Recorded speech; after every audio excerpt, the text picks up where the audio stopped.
কেন Argentina final বিশ্বকাপ খেলতে পারবে না? 100% আর্জেন্টিনা বাদ পড়বে, তাতে কোনো সন্দেহ নাই।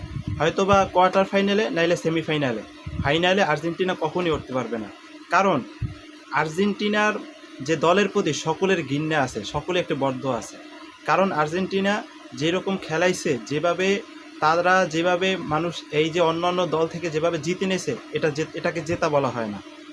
যেভাবে আপনারা গতকালকে যে খেলাটা দেখছেন, যে গতকালকের খেলাটায় কিন্তু মিশর জিতে গেছে, কিন্তু রেফারির সাথে মনে হইল যেন আর্জেন্টিনার সাথে চুক্তি করে তারপর তারা জিতে নিয়েছে।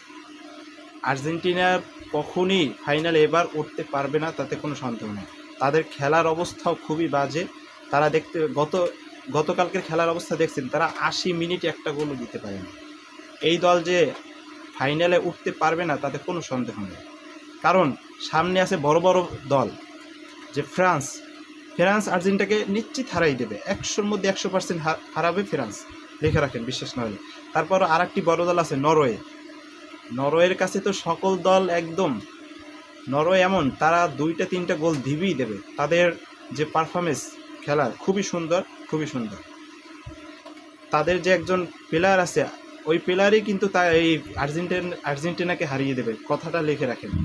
এজন্য সবাই এটা বলে রাখলাম, হয়তো এটাই হবে। দেখেন যে আর্জেন্টিনা কখনোই ফাইনাল বিশ্বকাপ খেলতে পারবে না। বিশ্বাস না হলে মনে রাখেন। তো যারা ভিডিওটা সম্পূর্ণ দেখছেন, চ্যানেলটি সাবস্ক্রাইব করে পাশে থাকবেন এবং লাইক কমেন্ট করে জানাবেন ভিডিওটা কেমন লাগে।